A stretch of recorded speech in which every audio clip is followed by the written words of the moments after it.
Hoje eu estou aqui no Clube dos Bagres, o lugar mais tradicional de Franca, o clube mais antigo de Franca. E estou aqui conversando com uma pessoa que tem uma história vinculada ao Clube dos Bagres, Vitor de Andrade. Vitor, que alegria poder conversar com você. É um prazer, mas o Clube dos Bagres não é o mais antigo de Franca, não. O Clube dos Bagres foi inaugurado em setembro de 1953 e tem clubes aqui em Franca que foram inaugurados 50 anos ou mais antes do que o clube. O Castelinho, por exemplo. A Francana, por exemplo, Fulgêncio de Almeida, a EC, eles são mais antigos que o clube. O clube de campo veio depois do Clube dos Bagres, mas o Clube dos Bagres se situaria aí no meio, vamos dizer assim. Como que surgiu o Clube dos Bagres?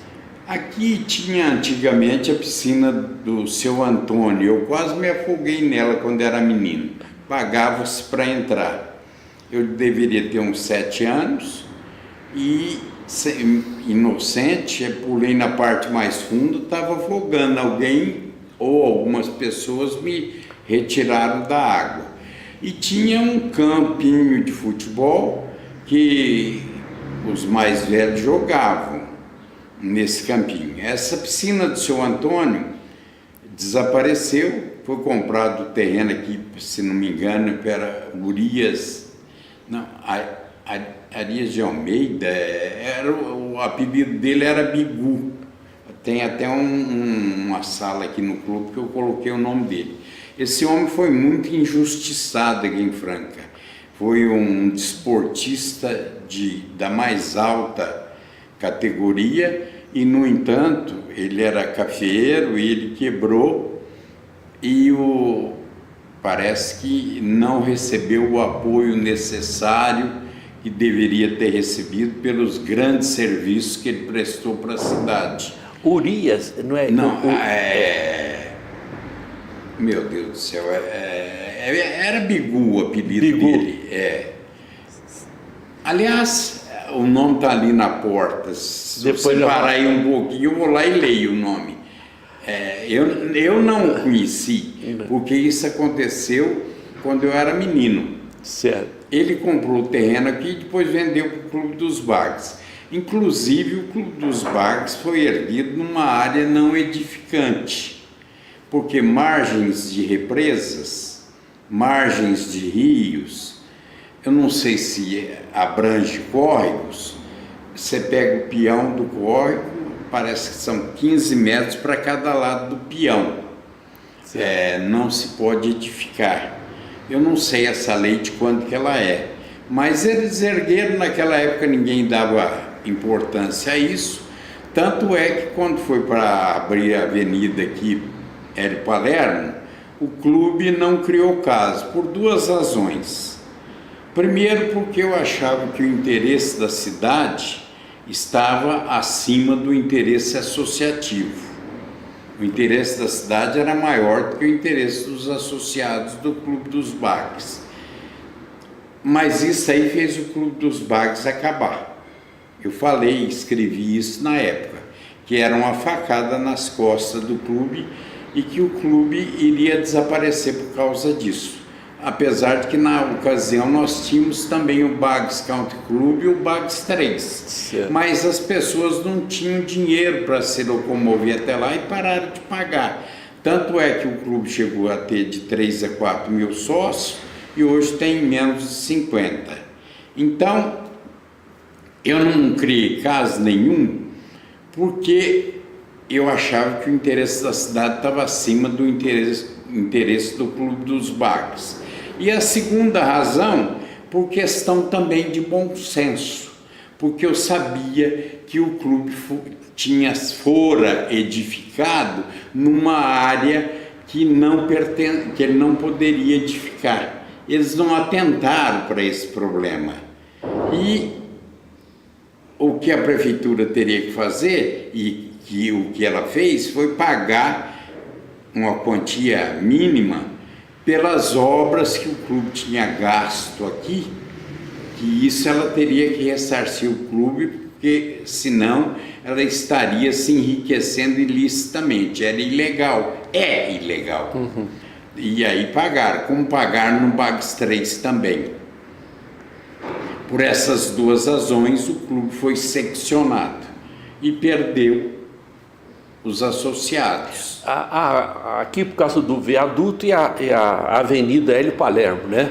Sim, e o córrego era torto. Eles tiveram que retificar o córrego para poder abrir a avenida. Aqui, logo aqui embaixo, tem uma espécie de uma cachoeirazinha por causa do... Tem ali na frente, para lá da rua da General Teles. Ali formava um poço ali grande. Não tem jeito.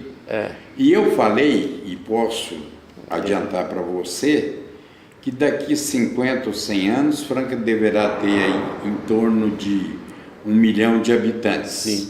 Vai acontecer aqui, igual acontece do Tietê lá em São Paulo. Esse córrego, o fundo dele é de pedra. É muito difícil aprofundá-lo. E para as laterais ele também não tem como ser ampliado. Então, porque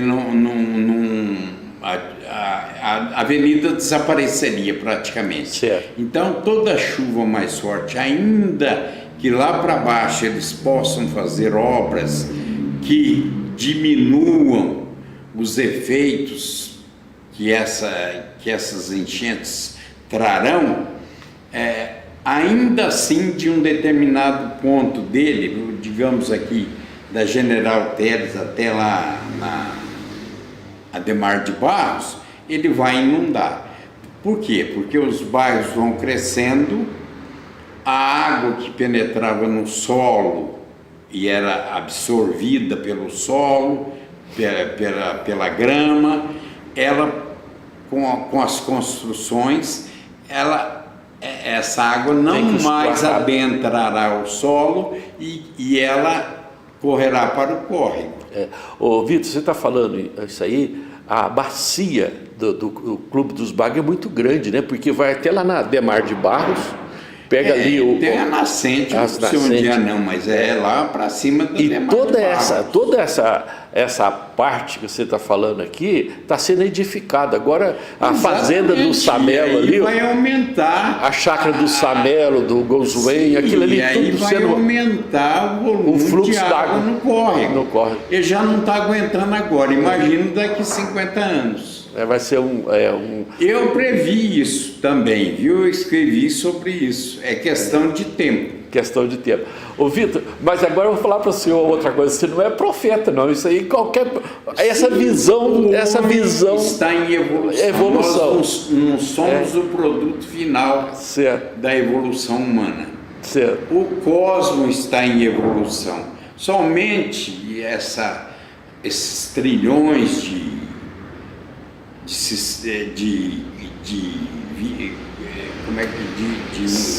galáxias, e cada uma delas com bilhões ou até trilhões de astros, também está em evolução, e ela corresponde a 5% do universo. 95% do universo é área escura, desconhecida, ninguém sabe o que tem lá dentro, ninguém. Então, é por isso que eu acho que Deus é uma coisa tão grande.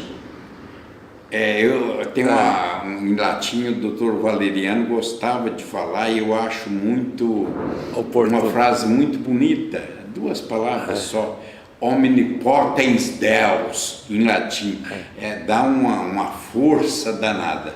Eu acho que tradução Deus onipotente. Deus onipotente. Eu acho que a compreensão, por isso eu sou agnóstico, que a compreensão de Deus é tão difícil que a mente humana não consegue de forma alguma captar nem um trilionésimo, nada do ser humano. Deus. Eu não acredito em outras coisas, mas em Deus eu não sei. E não sei como é que ele age. Como que ele age. Ô, Vitor, você está falando, porque você Desculpe perguntar, qual que é a sua idade hoje? 75. 75 anos. Você viu essa Franca, você é nascido aqui.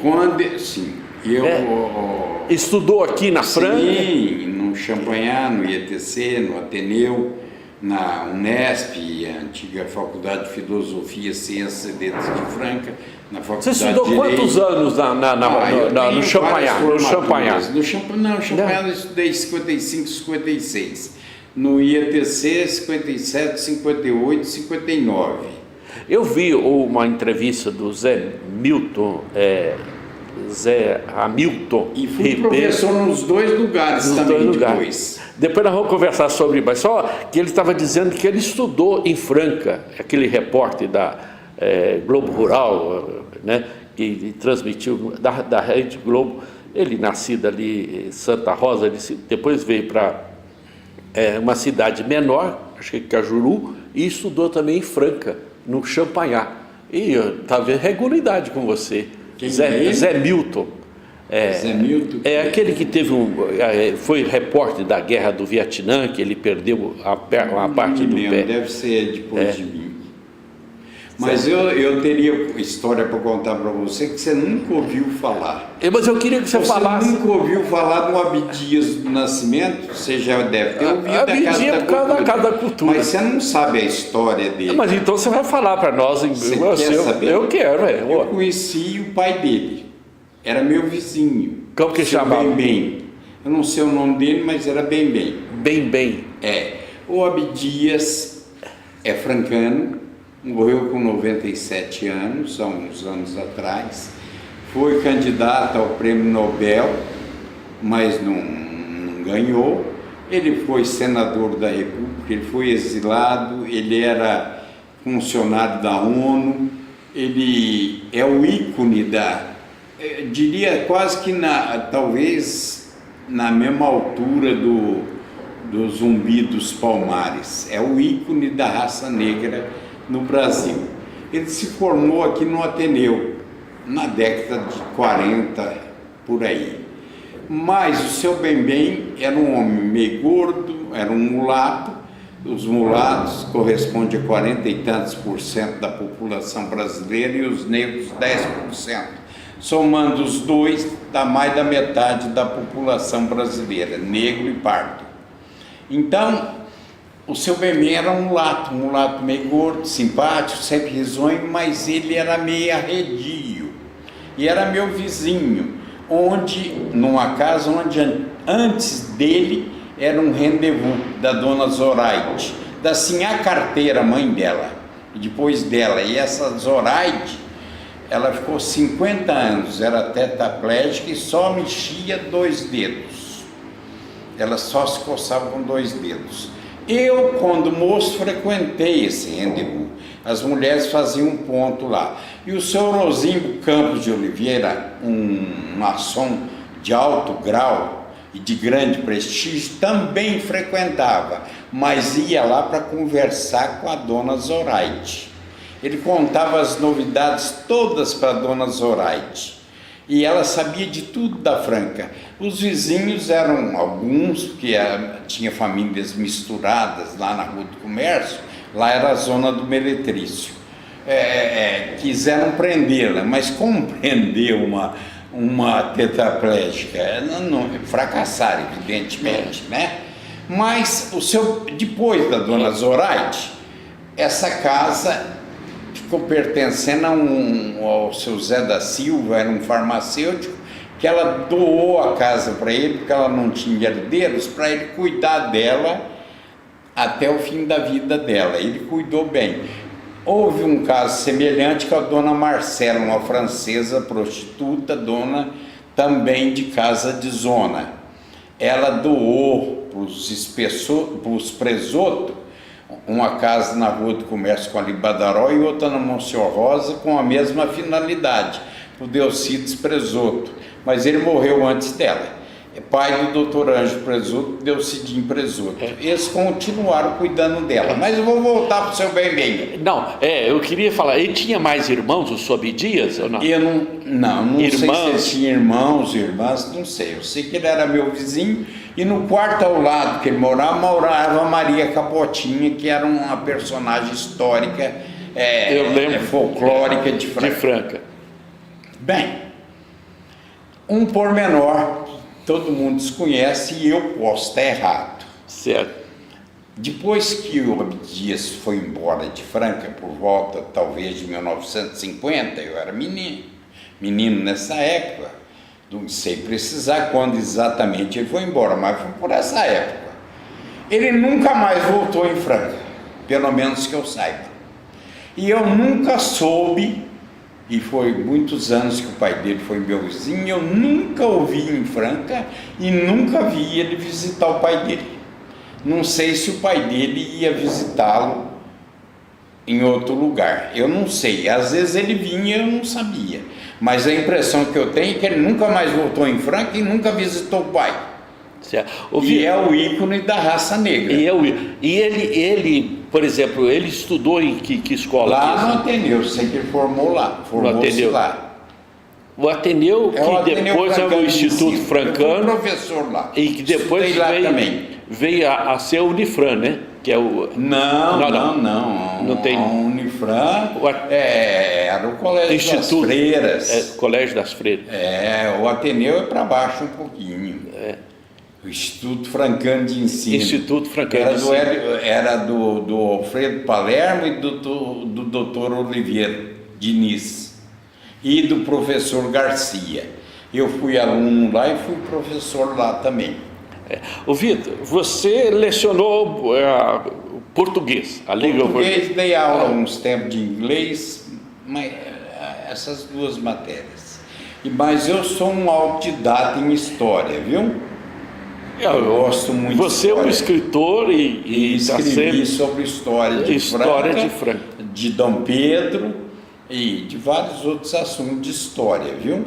Qual que é a sua ligação, por exemplo, como lecionar? Você lecionou quantos anos? Porque depois você militou na vida política. Eu lecionei de 1968, depois eu era professor efetivo do Estado, em 1984, eu permutei meu lugar aqui em Franca com uma professora que era esposa de um funcionário do Banco do Brasil.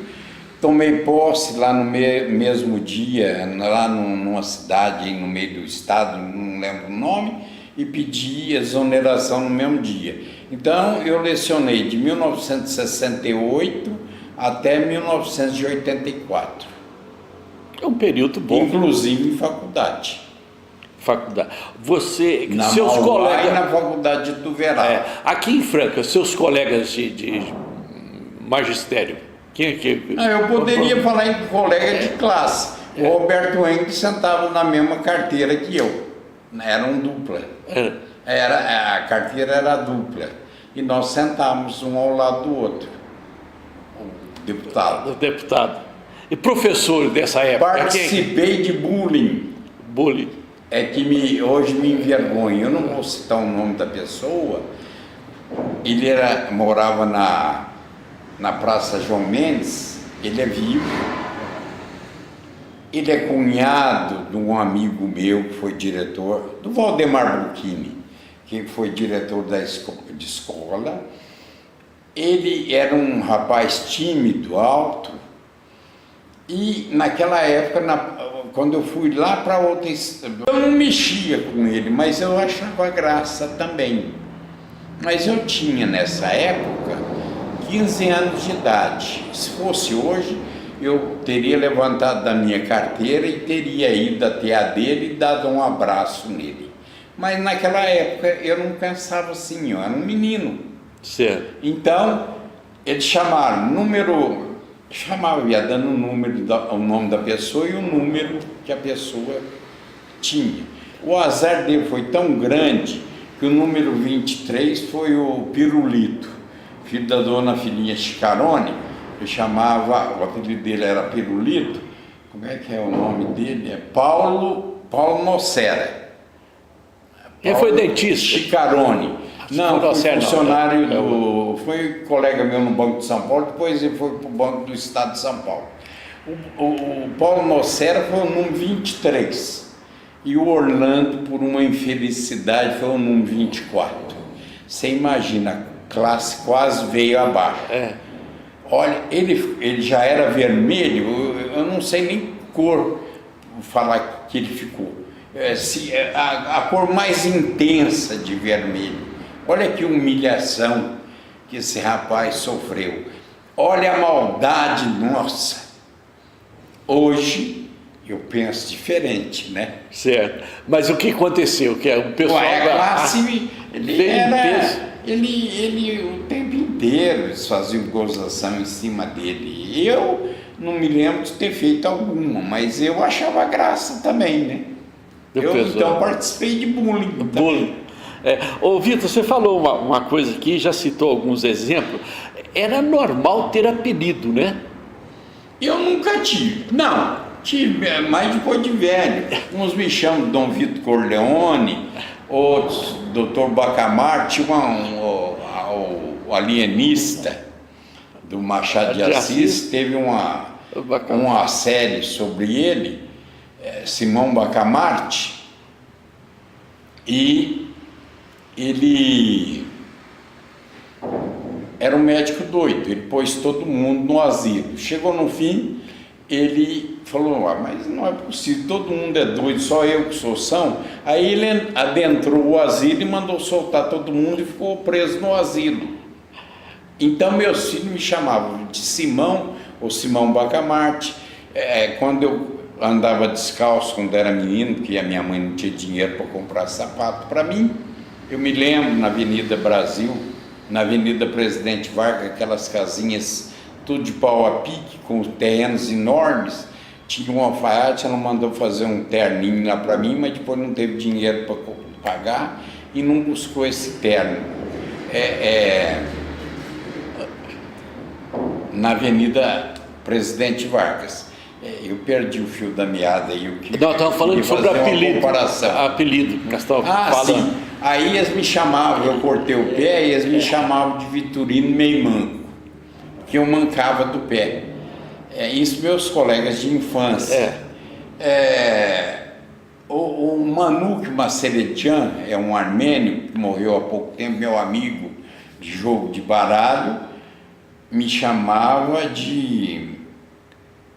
Como é que ele me chamava, meu Deus? Esqueci.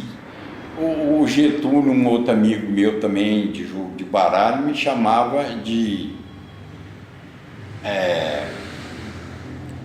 Meu Deus, às vezes... Mas era um apelido que não colava, né? Não pegava. Tinha uns que pegavam. Ô Vitor, porque Mas eu quero falar uma história interessante de Simão Bacamarte. Simão Bacamarte é o personagem do Machado de Assis. Eu vou te dizer por que, entre outras razões, eu sou agnóstico. Vou voltar no tema.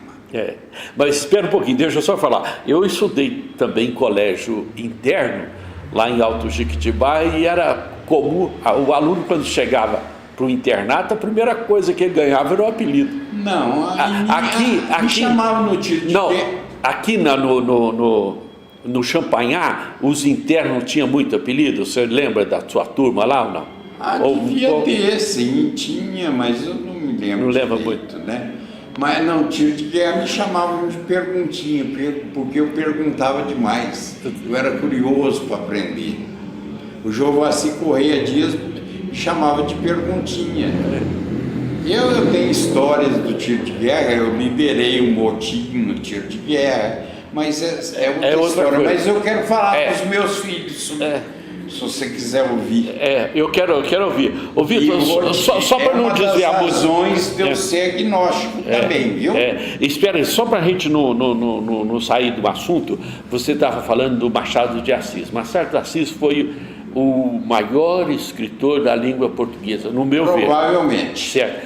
E ele escreveu livros fantásticos. Sim, né? E alguns. Memórias Póstumas de Brás Cubas é um livro que mexe com a cabeça de qualquer escritor. O Alienista também. O Alienista foi um dos deles. E a Globo passou essa minissérie. A minissérie. Como eu jogava baralho no clube do Dipim, e o Dipim falava que eu era um doutor meio doido, Então ele me chamava de Simão Bacamarte. Meus filhos iam lá de vez em quando e só me chamavam de Simão ou de Doutor Bacamarte.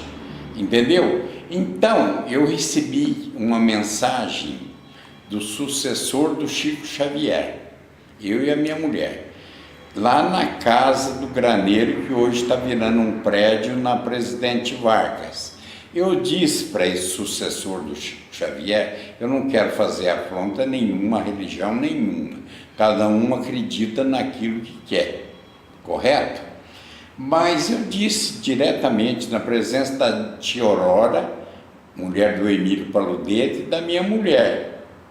E, se não me engano, ele chama Carlos, esse, que era sucessor dele, que psicografava. Isso eu nunca consegui compreender, como é que o Chico Xavier psicografava de olho fechado, com palavras tão difíceis e tão bonitas.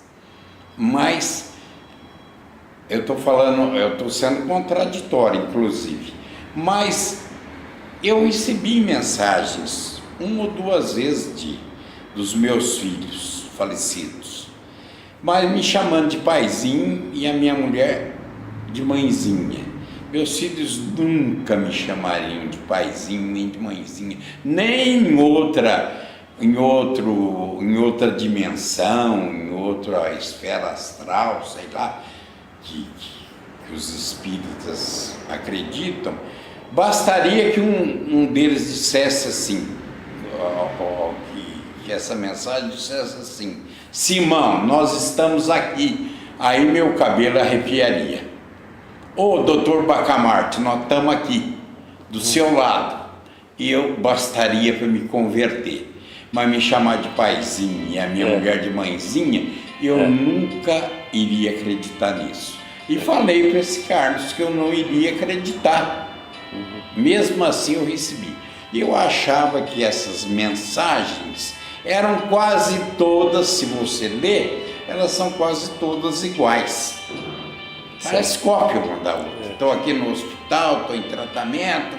Então eu não acredito. Isso foi uma das razões porque eu procurei muito acreditar. Por isso que eu estudei alguma coisa sobre religiões, principalmente depois da morte dos meus filhos. Ninguém quer acreditar mais numa existência pós-mortem do que eu, porque é a única forma de eu rever meus filhos. Mas a minha mente é racional, eu não consigo acreditar no irracional. Ô Vitor, só para clarear, você perdeu 2 filhos? Dois. O nome deles, a idade. Hoje o Ricardo, que era delegado, estaria fazendo ele morreu com 27 anos e pouco. Ele estaria hoje, por uma coincidência, fazendo 51 anos. E há 3 dias atrás, o Sidney teria feito 53 anos, que era o mais velho. Eles morreram com uma distância de 1 ano e 8 meses um do outro. O Sidney morreu primeiro e teve uma espécie de premonição. Um dia minha mulher estava chorando na copa, ele adentrou a copa e falou para a mãe: ô mãe, para com isso, eu posso morrer primeiro do que ele. 3 meses depois ele morreu num acidente e o meu filho, que estava doente, demorou mais 1 ano e 5 meses para morrer. Ele morreu primeiro mesmo, entendeu? E eu, no dia que meu filho mais velho, que o Ricardo morreu, ele morreu nos meus braços. Eu conversei com o Sidney, eu e a minha mulher, até o fim. O Ricardo morreu na minha casa, com 1 dia e tanto em coma, supostamente não entendendo nada de quem estava falando. No entanto, eu falei 3 frases que os espíritas gostam muito. Eu peguei, o Frei Luiz Varanda deu extrema-unção para ele. Os parentes da minha mulher, que a minha mulher não é espírita também, nós não temos religião. A gente é católico, mas eu não tenho religião nenhuma, nem ela. Nós não acreditamos muito nessas coisas. Mas nessa época a gente ainda acreditava. Os espíritas, parentes dos Ferrante, foram lá também, fizeram as preces durante o dia, tanto que ele teve em coma. No entanto... Você usou palavras. Quais são as palavras que você falou? Vou te falar. Certo. Aí, ele ficou um dia e tanto. Quando deu 1h28 da madrugada do dia 22 de fevereiro de 1994, a 1h28 da madrugada, eu já tinha pedido uma comida, tinha umas 7, 8 pessoas, inclusive minha mãe, lá na minha casa, que a minha mãe já morreu, e a minha mulher tinha tomado banho, mas ele tinha tido convulsões durante o dia, mas ele não sabia nada, estava supostamente em coma irreversível, como foi mesmo, e só gemia. Eu agarrei ele algumas vezes, falei, ele vai morrer no meio aqui em casa, morre-se no hospital, na UTI, a gente leva para a UTI para tentar sobreviver, para morrer não, ele vai morrer aqui dentro, no meio de estranho ele não vai morrer, ele vai morrer aqui, e não deixei levar para o hospital. Bem, eu parei na soleira da porta e ele estava respirando, gemendo. Um dia, não sei porquê, eu falei para minha mulher, ele está morrendo. Eu não sei se ele respirou diferente ou eu tive uma premonição. Os espíritas gostariam de pensar que eu tive uma premonição, porque o que eu falei era o que eles acham que eu deveria ter falado mesmo. Aí a minha mulher, nesse momento, ela pegou a mão direita dele, eu não gosto de falar isso, todas as vezes que eu falo eu choro, agora que eu estou me contendo mais ou menos. A minha mulher pegou na mão direita dele, pôs um terço, e rezou também. Eu peguei a mão esquerda dele e rezei um Pai Nosso, chorando. Terminei o Pai Nosso e ele quietinho. E eu disse 3 frases. Eu falei, vai em paz, meu filho.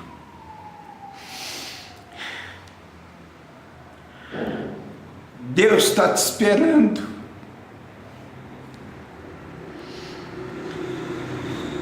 Voa para Deus. Ele respirou umas 3 ou 4 vezes. Morreu. Vitor, eu estive nos 2 velórios dos seus filhos. Certo? E eu sou pastor presbiteriano, você sabe, e a gente sabe eu sei da história da força, né? Do protestantismo, eu sei. Da venda de indulgência, do comércio simoníaco. Mas nós vamos voltar aqui. É um momento muito difícil, a perda de um filho, né? Eu estou falando isso porque... O sujeito tem um estresse 100%. Agora você imagina se perder 2... Dentro de um período curto. Eu chorei quando aquele menino... É por isso que eu não acredito no livre-arbítrio, viu? E eu poderia me estender sobre esse assunto, que certamente não é o que você pensa. Certo. Mas que livre-arbítrio poderia ter uma criança de 3 anos de idade que morreu afogada? Quando o pai agarrou a mulher e os 2 filhos, que o cara pulou do barco, da balsa que estava tentando atravessar o canal, e o pai segurou os 3. Não aguentou, soltou a mulher, ela afogou-se. Não aguentou, soltou o menino de 5 anos, ele também se afogou. Depois, ele não aguentou segurar um menino de 3 anos, é aquele que o cara na praia carrega no braço. Certo. Essa criança falou para ele, gritou, não morra, papai. Isso é muito triste. É muito forte, num certo sentido. Como é que uma criança dessa pode ter livre-arbítrio? Ele foi levado, a família inteira foi levada a tentar fugir da guerra. Que livre-arbítrio é esse? Deus é. Deus, se ele existir, ele é. Ele sabe quando te criou o que você ia ser, se você ia ser um assassino ou um santo. Para ele não existe presente, passado e futuro, existe só o presente. Só o presente. Deus vê tudo o tempo inteiro. Eu não concebo Deus criar um Deus maldoso do Antigo Testamento, criar alguém para condenar ao inferno. Eu não posso acreditar nisso, é irracional. É irracional.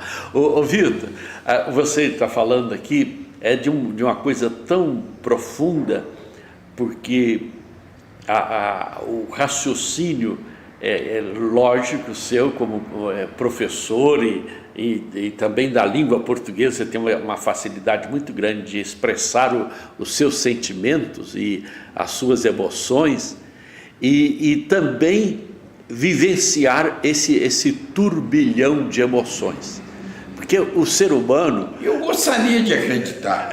O ser humano, ele tem umas expressões que a gente olha e percebe, por exemplo, aflições, você sentir angústia, que coisas fortes, que não deve ser confundido com arrogância. É claro. Eu fiz umas 30 questões sobre o Cristo e eles falaram para mim, você não tem coragem de publicar. Eu falei, vocês vão ver se eu tenho ou não tenho. E publiquei. E mandei para todas as religiões. E ninguém me respondeu.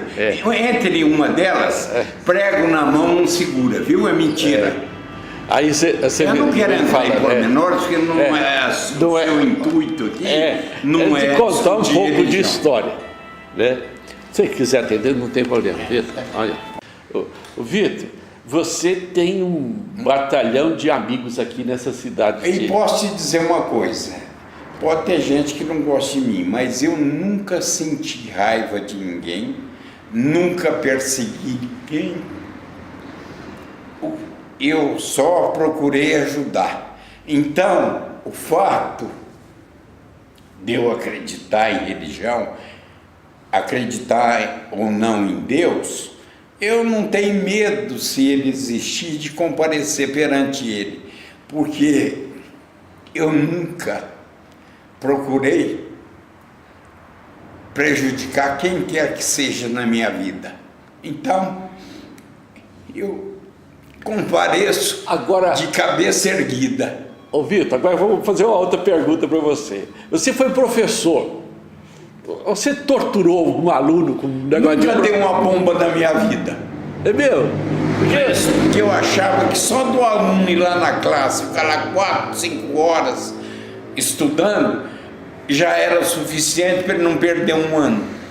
Eu tomei bomba um ano por causa do professor Nicanor, de inglês, uma idiotice, pai do doutor Aloysio e do doutor Enéas. Meu colega. Eu tomei bomba. Eu sei que ele era pastor. Presbiteriano. Então, eu achava que não é que uma injustiça, eu devo ter merecido a bomba. Em 1957. E você foi depois professor de inglês. Exato. Então, mas eu nunca dei uma bomba. Quando o aluno ia mal, eu dava um trabalho para ele fazer para poder resgatar, aumentar a nota para que ele não tomasse bomba. Sim. E impedir que muitos tomassem bomba nos conselhos de classe, viu? Porque eu achava que só do aluno ir lá, ficar 4, 5 horas, já merecia passar. Essa política que o governo teve aí e que muitos censuram, hoje em dia, então, não sei, tem muita, na minha época não tinha. Eu fui da época que aluno apanhava dos professores, pelo menos no primário. Eu tive um professor, seu Edson Arnaud Caetano, que batia. Eu levava a bolsa, em mim ele nunca bateu, mas ele batia nos alunos. Puxava o cabelo, tem muitos alunos aí que tem falha de cabelo, que ele torcia e puxava. Era muito comum isso. Eu escrevi isso ao coronel, eles batiam. O beliscão era comum. E as famílias apoiavam. As famílias apoiavam, porque estavam achando que o professor estava ensinando, estava corrigindo os filhos deles e fazendo bem para eles. Hoje não, eles querem pôr o professor na cadeia, né? O professor que faz qualquer coisa, eles querem prender o professor. O aluno às vezes é um demônio dentro da classe e eles querem culpar o professor. Você teve algum problema de indisciplina na classe com alunos? Uma única vez. O pai trabalhava aqui para o clube, ele também. Eu dei um trabalho para a classe e ele pura e simplesmente tirou um xerox, que ele ia tomar bomba lá no IETC, e eu falei, xerox não, né? Tem dó, né? Pelo menos procura ler alguma coisa e escrever, copia do livro alguma coisa, e acabei brigando com ele, mas era mágoa dele de alguma coisa que ele era daqui do clube. O pai era cobrador e ele era também, entendeu? E o pai era meu amigo. Entendeu? Mas você não chegou a reprová-lo por causa disso, não? Só não, nunca dei bomba na minha vida para aluno nenhum. Tive milhares de alunos. Eu era o protetor. Eu não conheço Delfinópolis, mas em Delfinópolis os velhos lá, quase todos me conhecem, porque eu fui professor deles aqui no Colégio Agrícola e eu era o protetor deles. Qualquer problema que eles tinham, eles vinham e era comigo. Entendeu? Pedir ajuda para mim. Por que velhos? Porque faz muitos anos, foi em 71, 70. Que você estudou, lecionou lá. Professor lá. Mas você eles todos me conhecem e sabem que isso que eu estou falando é verdade. Você lecionou quanto tempo ali no Colégio Agrícola? Uns 3 anos. Uns 3 anos. A sua militância no magistério mais longa foi no Torquato Calil? Eu dei aula em vários lugares. Patrocínio, Jericoara, Ribeirão Preto, Ituverava. Universidade. Ô Vitor, agora vamos falar um outro aspecto aqui, uma outra ala da sua vida. Você foi político, foi um vereador dinâmico, presidente da Câmara. E qual era o seu partido na época? Era Arena. Arena? Sim, eu sempre fui a favor da Revolução. Certo. Eu era favorável e continuo sendo até hoje, você quer saber, viu? Mas não sou de direita. Eu abomino tanto a direita quanto a esquerda. Eu diria que eu sou um democrata, um liberal, só isso. Mas aqui em Franca é mentira que eles torturaram gente aqui. Eu era presidente do diretório da Unesp, da Faculdade de Filosofia, Ciências e Letras, nos anos dourados, em 1968. E lá pululavam de comunistas lá na faculdade. O professor Jean de Lambert suicidou por causa de perseguição lá dentro da faculdade. Pulou do prédio Franca do Imperador, ele não era o Jean de Lambert, ele adotou esse nome, mas ele era de uma colônia da França em algum lugar, mas era um bom professor. Mas pegaram no pé dele e ele suicidou. E eu sei até quem pegou, e por uma ironia do destino, eles foram enterrados juntos. A faculdade comprou um túmulo no cemitério, eu ia sempre lá, depois eu perdi fazer uma visita. Era um túmulo sem lágrimas, sem lembranças, sem ninguém que fosse visitar. Eu ia há alguns anos atrás, mas os restos mortais dele já não estão mais aqui.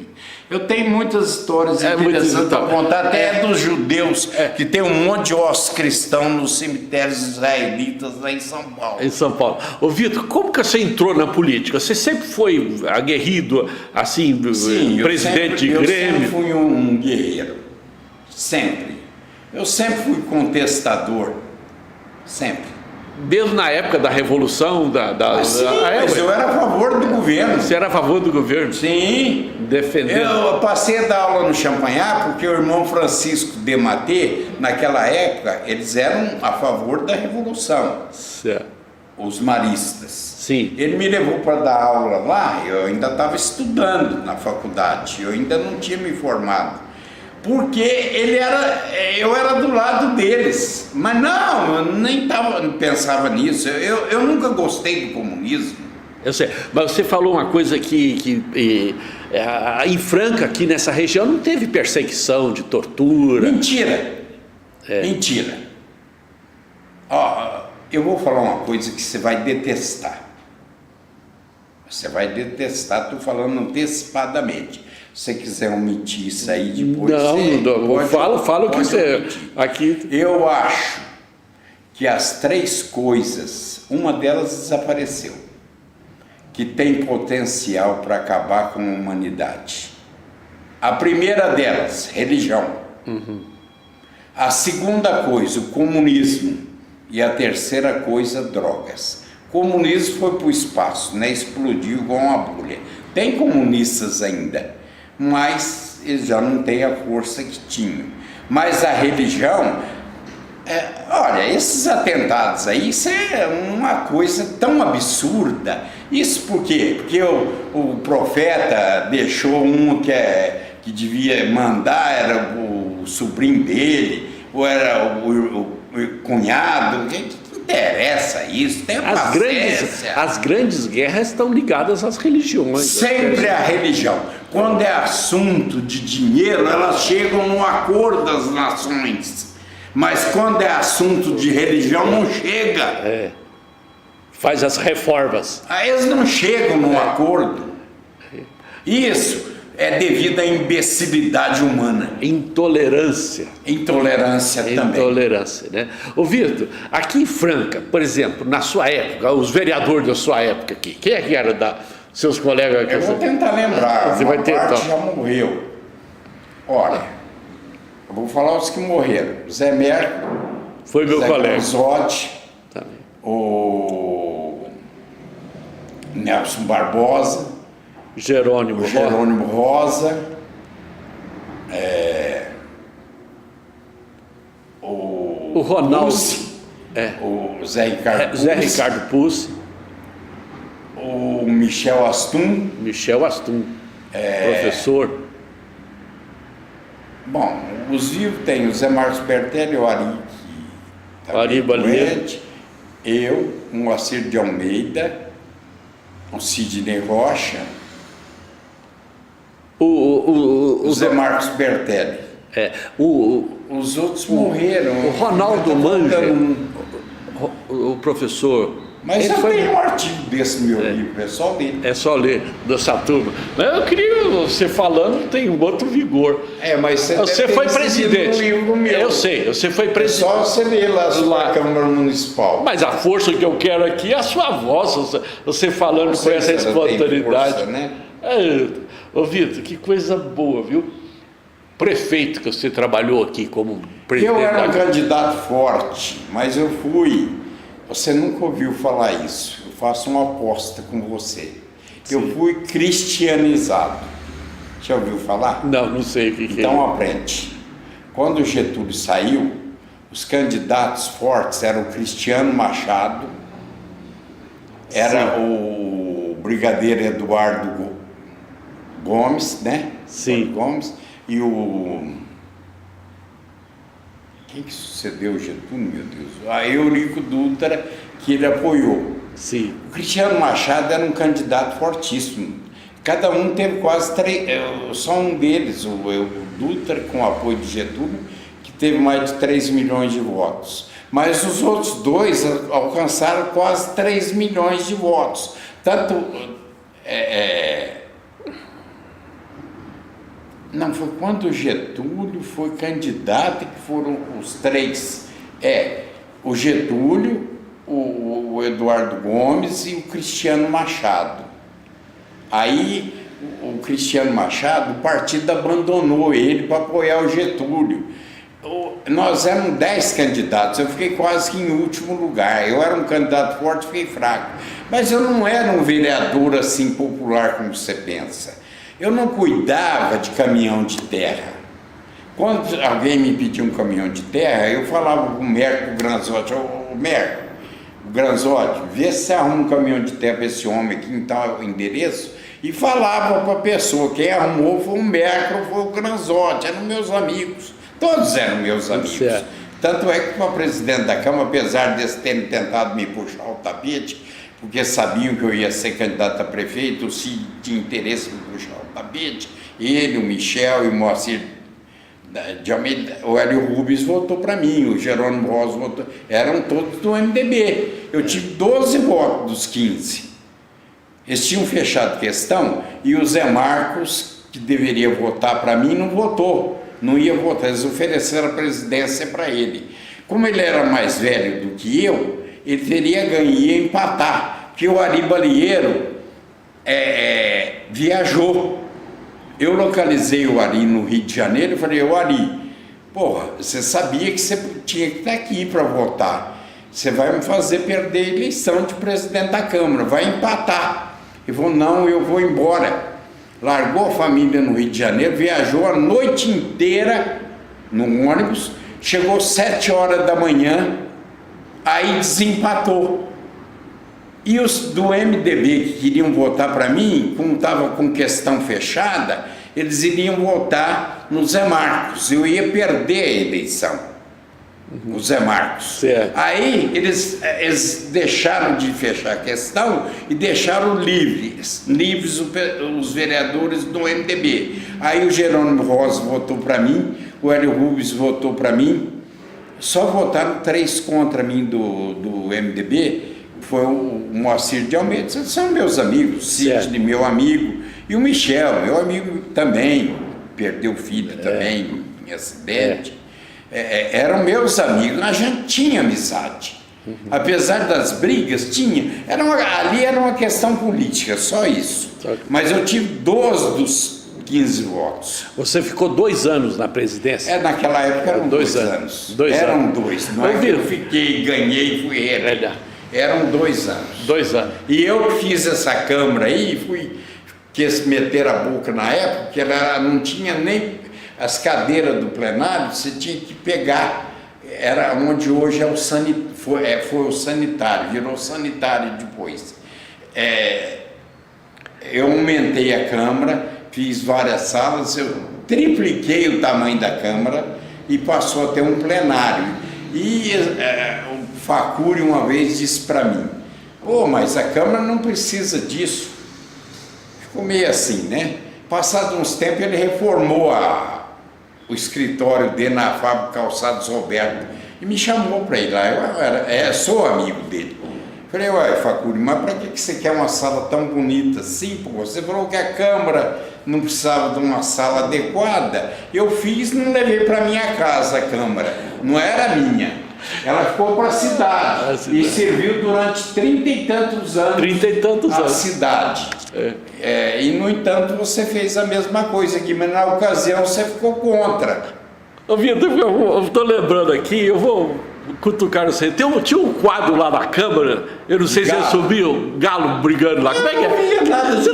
Não, mas, ali é um local de discussão mesmo.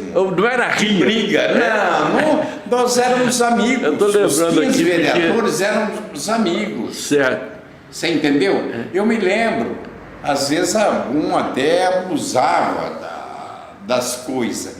Se eu voltasse no tempo, eu poderia falar de assunto meu e do Sidney, que aconteceu aqui no Miss Franca, mesmo lá dentro da Câmara, outra vez com o Mercury, que ele disse que o Mercury estava falando palavras glúteas.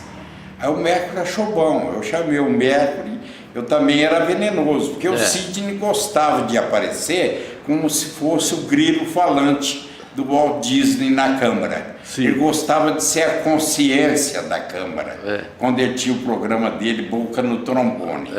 Aí ele gostava de agir como se ele fosse a consciência da Câmara. E eu pus o apelido dele de grilo falante, que ele era o grilo falante da Câmara. Aí eu falei, o Mercury, ele está falando que você está falando pela... Posso falar o palavrão? Fala! Pela bunda. Que palavra glútea pela bunda. Aí o Mercury quis correr atrás dele para tirar satisfação. Tirar satisfação. Saiu era uma maneira de mas as nossas brigas não são como as de hoje. As brigas de hoje, eles têm ódio uns dos outros. Nós não tínhamos isso. Ô, Vitor, agora eu vou falar, hoje não, acho que foi ontem que eu ouvi uma expressão que eu fiquei olhando assim, chamava assim o poder, o fascínio do O poder. grilo falante era a consciência do Walt Disney, viu? É. Nos personagens do Walt Disney, Do do Walt Disney. gibizinho, era ele com o terninho e o guarda-chuva, que era a consciência do Walt Disney, que falava no ouvido dos outros personagens dele. Eu sei. Vitor, o poder, o fascínio do poder. Na política isso é uma coisa muito... Eu não tenho mais esse tipo de vaidade. Eu diria para você, eu posso... Pode falar. Posso... Eu antes pensava assim, vou falar duas coisas interessantes. Quando eu era mais novo, eu achava que as minhas virtudes superavam os meus defeitos.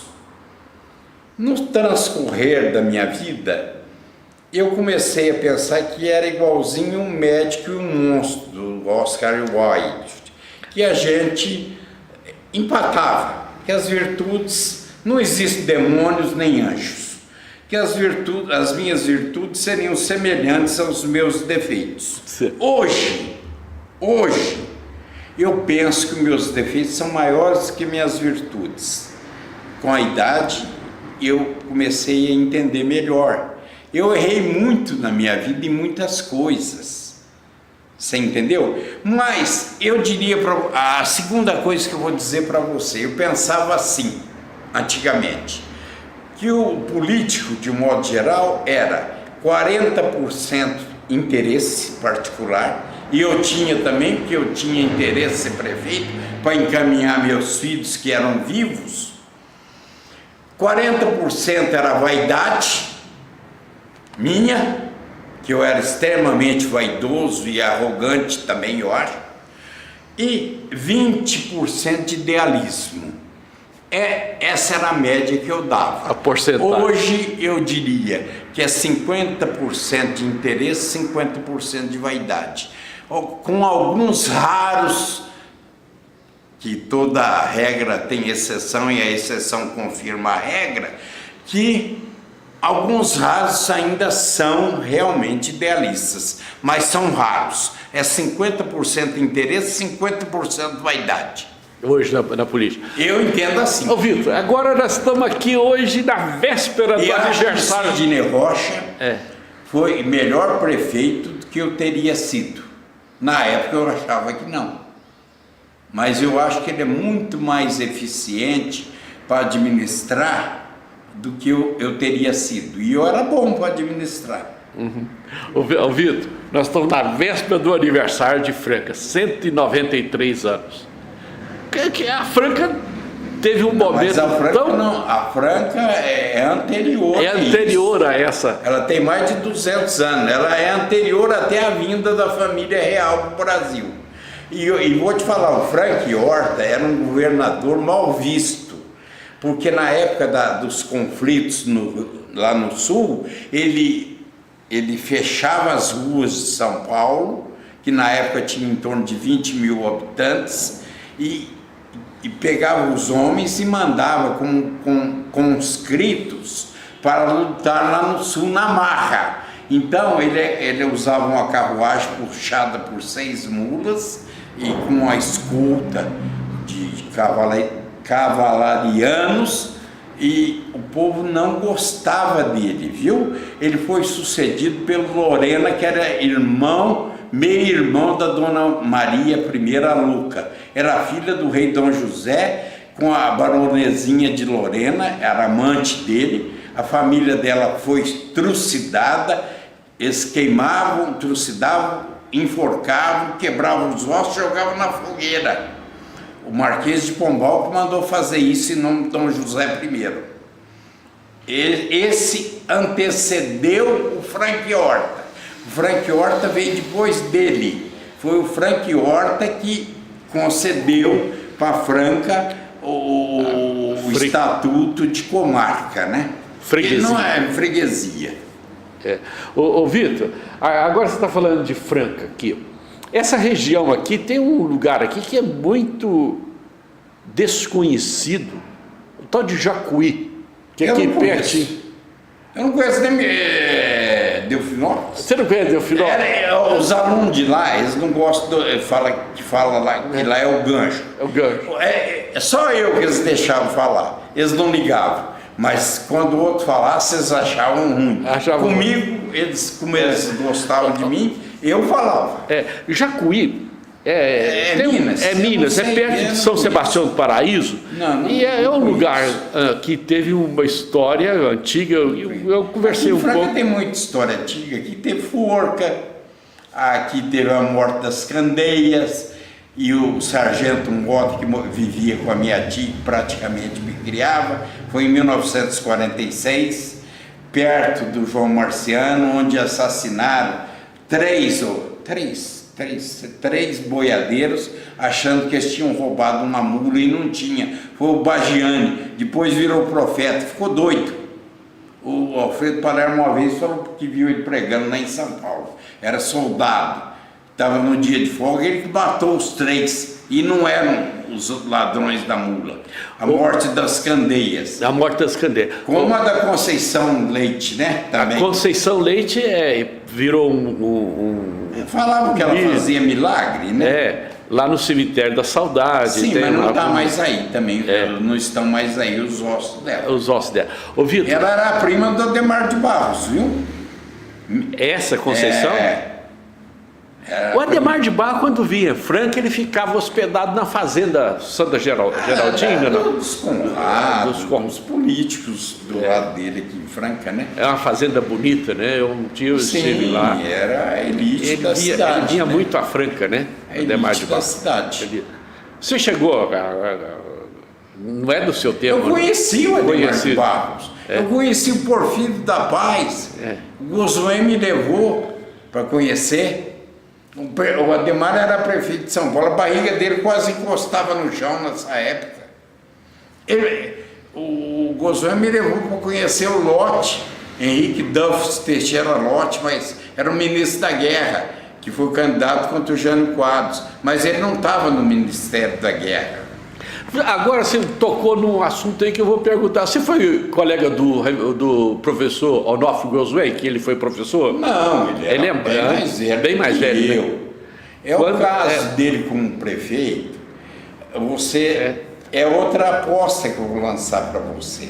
Você sabia que para ter um cemitério, 10% da área dele não pode ser comercializada e ser usada para hecatombes, um terremoto, um tsunami, catástrofe, uma epidemia de peste negra, de febre, porque se der não tem vacina para isso. Se der hoje mata também.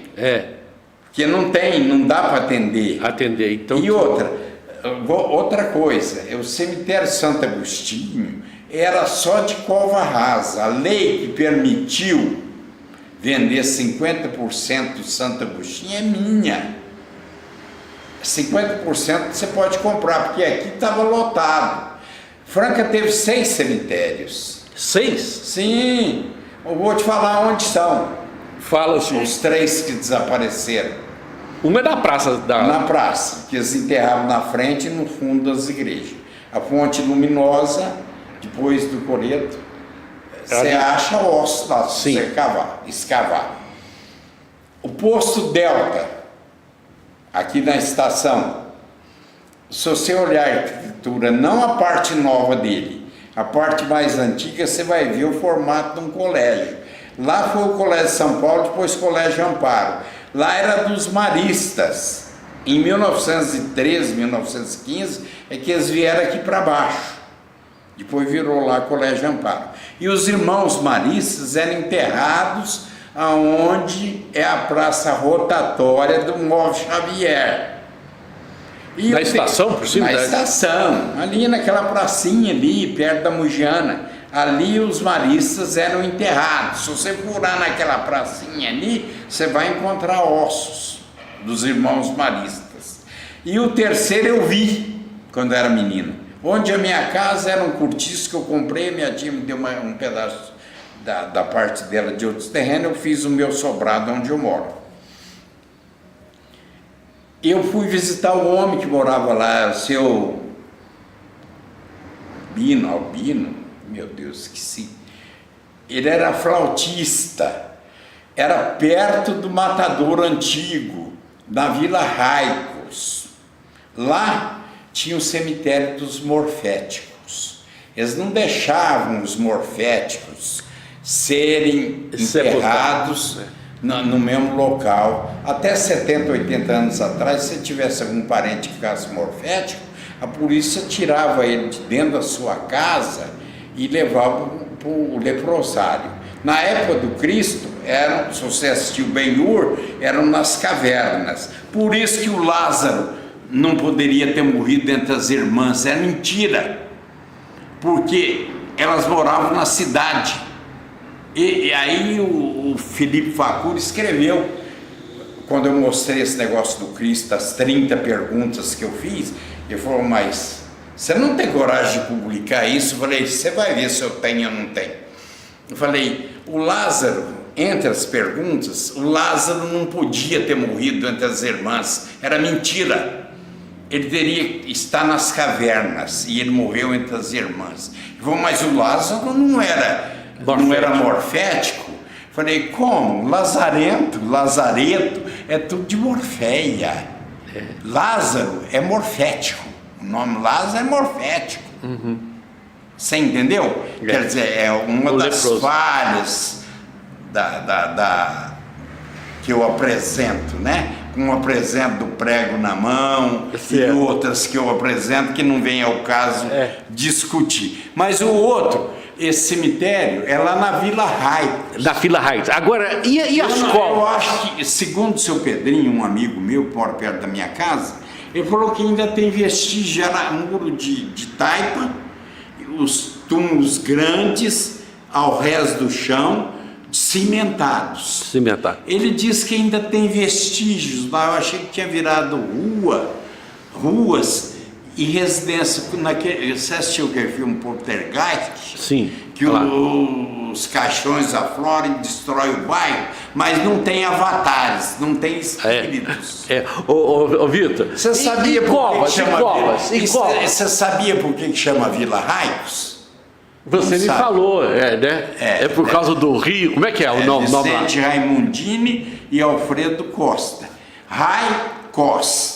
Raimundini e Costa. Foram os dois que fizeram o loteamento. Da Vila Raicos. Vila Raicos. Ô Vitor, mas e covas, Miramontes? Ali não tinha cemitério? Foi anterior. Mas não teve devia ter cemitério, mas naquela época eles enterravam nas fazendas, né? Nas fazendas. A igreja ali de Covas é a mais antiga que.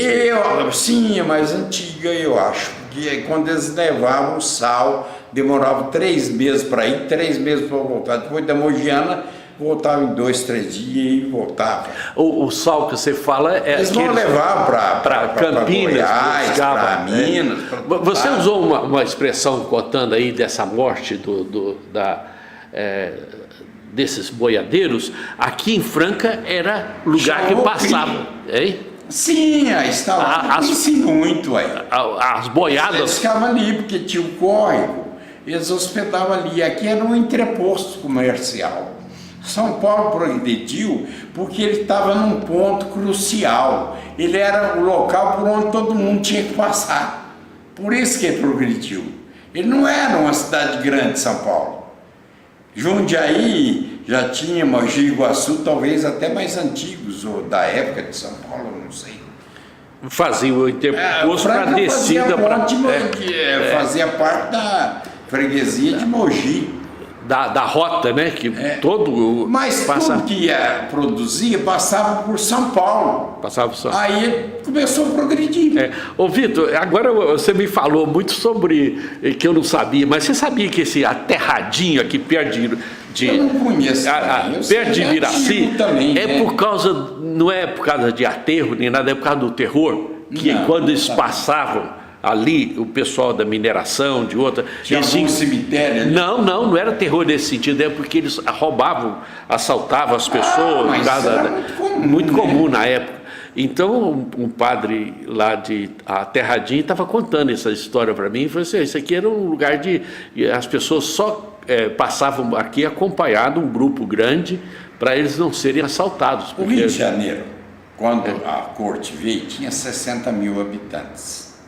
E já tinha os quilombos, os negros fugiam para os quilombos.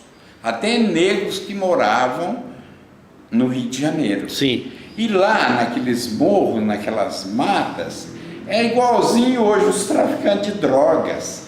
Eles faziam os grupos de capoeira que andavam com navalhas, assaltavam. Essa história de morro em volta do Rio de Janeiro e crime, ligada a crime, já tem mais de 200 anos. Mais de 200 anos. Ô Vitor, é bom a gente conversar e registrar uma história, porque isso vai refrescando a cabeça das pessoas e principalmente dos francanos. O Brasil só não se desmembrou em colônias como pequenas ou grandes áreas, mas ele seria seccionado. Tanto é que as revoluções lá no norte, nordeste, na Bahia, no Rio Grande do Sul, até a de 32 eles consideram que São Paulo queria se separar do Brasil, mas é mentira, não queria nada, e entregar para um Matarazzo, na época do Mussolini, né? O Brasil não se separou porque ele era muito grande, e se não tivesse um governo férreo, um governo duro, se transformasse numa república com a volta de Dom João para Portugal em 1821, ele só não se separou em vários estados do Nordeste, do Norte, aqui e lá no Sul, juntando 3, 4 estados em cada lugar, porque a monarquia era um governo centralizador. O Brasil é como é hoje, graças à monarquia, Dom João VI, Dom Pedro I e Dom Pedro II. Senão nós seríamos igualzinho a Argentina, Equador, Venezuela, Bolívia, e a Argentina seria o principal país da América do Sul. E não é o Brasil, porque o Brasil é um continente que se manteve íntegro graças à monarquia. Bom, você falou, porque houve muitas tentativas dos holandeses, dos franceses. Sim, mas não é só isso, não. A Revolução do Equador, como é que chama? O Tratado de Tordesilhas. Não, outro esquema, outra história. Ele foi modificado pelo Tratado do Marquês de Pombal, Tratado de Madrid de 1757, Tordesilhas de 1494. Eles usaram uma frase latina, do direito latino. O Brasil já adentrava as áreas que pertenciam à Espanha, mas o rei era único, foi de 1580 a 1640. Depois foi uma época que o rei de Portugal e Espanha eram o mesmo. Ele não ligava que era tudo dele, mas depois houve a restauração do trono português. Até hoje lá em Portugal eles esperam a volta do rei Dom Sebastião. Morreu em Alcácer Quibir com voltar para a Espanha e voltou por 60 anos sob o domínio da Espanha. E eles esperam a volta dele até hoje. Ele era gay e morreu com 18 anos. Aí o rei era o mesmo, ele deixou adentrar. Aí em 57 eles resolveram a situação. Só ficou o Acre que o Brasil comprou da Bolívia. Eles resolveram de uma maneira muito simples. Usaram uma terminologia latina, do direito romano. Uti possidetis, ita possideatis. É dono aquele que tem a posse. E quem tinha posse daquela área, apesar de que com pouca gente, não tinha quase que ninguém usando, de português usando, começaram com as entradas e bandeiras. Aquela área, o Brasil seria reto. Ele acrescentou toda aquela área para cá à esquerda por causa das entradas e bandeiras e por causa do Tratado de Madrid. Por isso que ele tem esse formato hoje. E até hoje ele é assim graças ao Barão, graças ao... Como é que é? Rio Branco? Não. Rio Branco, o diplomata que e resolveu o problema também, alguns pequenos problemas de fronteira. Mas foi a monarquia que preservou o Brasil. A unidade nacional. E o território, né? Não tem dúvida. A conquista o Dom Pedro território. foi ferino na Confederação do Equador. Mandou matar todos. Inclusive o Frei Caneca. Todos. O Ratcliffe, que até a Marquesa de Santos que poderia tê-lo influenciado, e os maçons queriam perdoar o Ratcliffe, era um português, que não era português, mas morava aqui, ele era estrangeiro, eles fizeram hora para enforcá-lo, muitas horas, e o Dom Pedro estava na casa da Marquesa de Santos, ele não atendeu nem a Marquesa, e quando passaram muitas horas, ele deixou um bilhetinho na fechadura. Ela pegou e leu. É tarde. Ele sabia que já tinha sido consumado o enforcamento. É tarde. Ô Vitor, agora eu vou contar para você. A conversa nossa caminhou mais calorosamente para a história. Isso aí até é bom demais. Quem foi o seu professor de história? Professor de história? Eu não lembro. Eu aprendi sozinho. Eu sei, mas era aqui, tinha a Dona Carlina, tinha vários professores. Você foi aluno da Dona Branca? Não. Não fui aluno, mas ela era professora lá na Unesp, na faculdade, na minha época. O professor Pedro Nunes Rocha foi? De matemática? Foi meu professor. Não foi. Quem é o professor de matemática? Hein? Pedroca foi meu professor. Pedroca é o grande atleta, né? Professor de educação física. Grande professor de educação física. Mas, no meu entender, com algumas falhas. Porque ele se dedicava, eu fui aluno dele e posso falar. Porque eu fui aluno dele. Como o Valls também foi. Ele se preocupava principalmente com o basquete. O basquete. Ele com os alunos que praticavam basquete. Os outros alunos, ele dava as aulas dele, dava uma bola para a gente jogar futebol e ia cuidar do basquete. A paixão dele foi o basquete, né? Sim, não tem dúvida nenhuma. Ele foi casado com a filha do Marcos Sodré, que foi assassinado, era um cartorário que eu conheci, era amigo íntimo do meu pai. Agora, vamos terminar esse bloco. Eu escrevi um artigo, O Dia da Fúria, que conta a história do sogro Clube dele. dos Bagres, um basquete aqui no Clube dos Bagres, porque aqui foi muito antes da... Ele saiu do IATC e veio para cá. Esse ginásio aí, quem pagou fui eu. Ele foi ganho a pedido do presidente da época, que eu não lembro quem era. Eles foram presidentes aqui de 53 a 70, em 70 eu entrei e estou até hoje.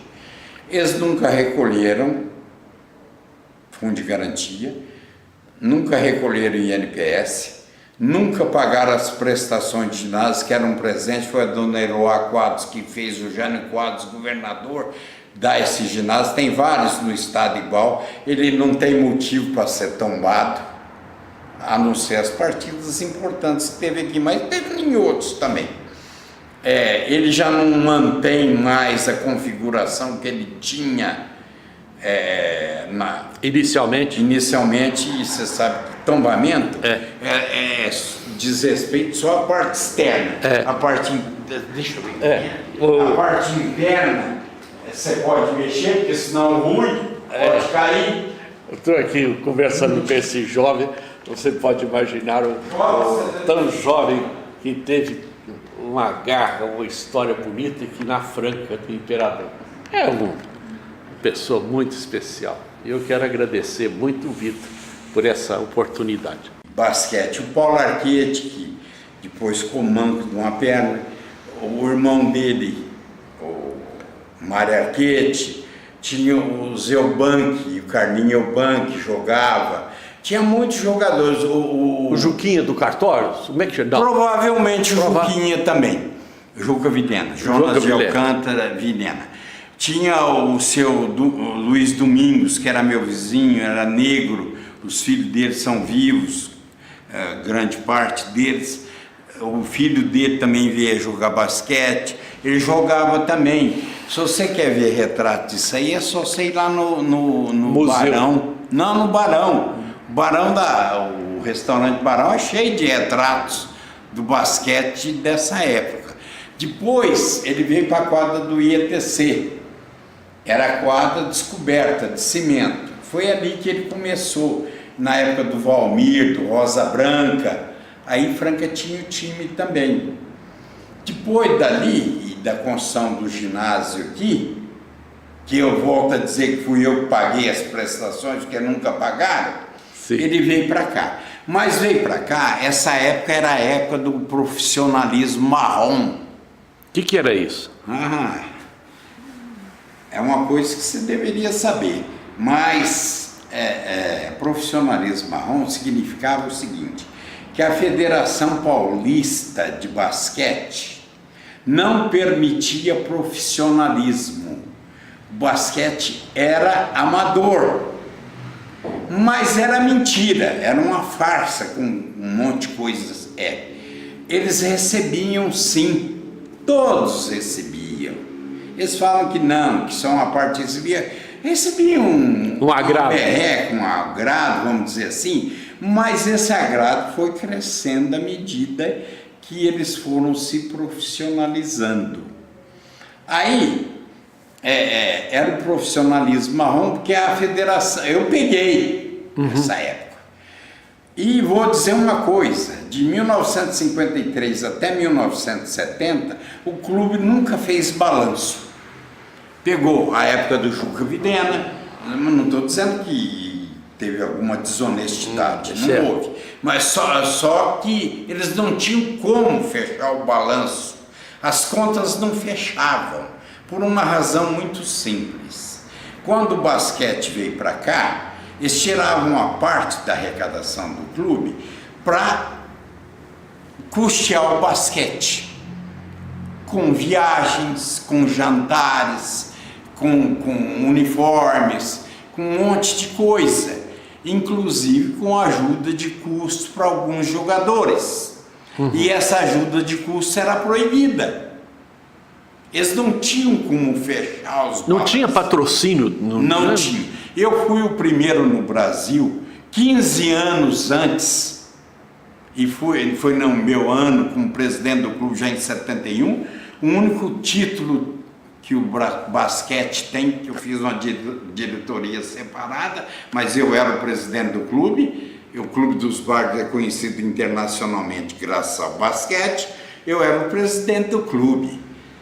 Em 73 também eu era. Eu fui o primeiro no Brasil, uns 15 anos antes, eu fui o pioneiro no Brasil, o pioneiro a fazer uma parceria entre clube e empresa, que hoje tem no automobilismo, nos clubes de basquete, no vôlei, no futebol, até com os jogadores também. Ô Vitor, agora, qual que é a região aqui de Franca? Eu sei, mas qual que é a cidade grande de Franca, aqui da região, aqui Limeira, Ribeirão Preto? Quem é que tinha time de basquete? Como é que... Sorocaba, se não me engano. Sorocaba. Era o Rosa Branca, o Valmir, tinham vários jogadores, inclusive um deles, que foi para a seleção, quando o Hélio Rubens chegou lá, ele pegou a camisa dele, falou... Qual que era o número que ele jogava aqui no Clube dos Bagres? Ele falou que era 8. E esse cara, eu acho que é o Rosa Branca. E era campeão já, mas muito mais famoso que o Hélio Rubens na ocasião. Ele pegou e falou, então a minha camisa é sua. E o Hélio Rubens jogou a vida inteira como o Pelé. Com a camisa 10, o Hélio Rubens jogou com a camisa 8. E ele já estava no final de carreira? Não, estava começando também, os dois. Ô Vitor, que coisa boa. Ele é 2 anos mais velho que eu. Aqui a gente sempre fala do Clube dos Bagres, o grande movimento que tinha. Porque não tinha na região, na cidade não tinha outro espaço físico. Tinha a EC, que era mais importante que o clube. Eu sei, mas o espaço físico italiana, de esporte não. Era só o Clube dos Bagres. Sim, sim. Depois veio o Clube de Campo. Aqui era clube de elite. Eu vou dizer também o pioneiro, porque até hoje em muitos clubes eles não aceitam. O Botafogo no Rio de Janeiro, para você entrar de sócio, eles davam para a diretoria e para o conselho uma bola branca e uma bola preta. Se aparecesse uma bola preta no meio das brancas, eles não te aceitavam como sócio. Aqui no Clube dos Bagres, não se aceitavam negros como sócios. Não aceitava. A única exceção que fizeram aqui era o Geraldo Negrinho, que era amigo do Samelo, que dava banho, cuidava de um dos filhos do Samelo, eu não sei qual deles, eu acho que o Orlandinho. O Geraldo Negrinho, olha o racismo, era um negro de alma branca. Era o único que aceitavam aqui, porque inclusive ele era professor de natação aqui no clube. O Clube dos Bagres não aceitava negro como sócio.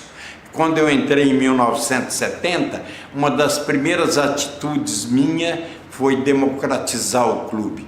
Falei, aqui no Clube dos Bagres não tem discriminação. Aqui preto, branco, todo mundo pode entrar de sócio se quiser. Foi o primeiro também. O que você tem notícia? Ô Vitor, mas que coisa boa. Não tem notícia não, eu tenho certeza. Certeza, né? Ô Vitor, mas que coisa boa.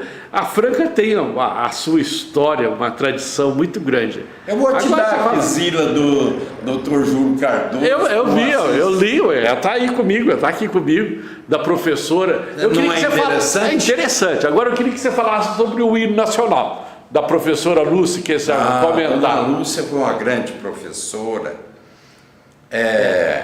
Ela nos ensinou a cantar até o hino português. Quando o Craveiro Lopes veio ao Brasil, em 1957, e foi hospedado lá em Brasília, Brasília não estava terminada, e ele à noite, o general Craveiro Lopes, mas quem mandava era o Salazar, né? Sim. Salazar era o primeiro-ministro, ele era o presidente, mas quem mandava era o Salazar, era o ditador. Mas tinha o presidente, que era o Craveiro Lopes. Ele veio aqui no Brasil e a dona Lúcia nos ensinou, foi a primeira vez que veio fora a família real, se não me engano.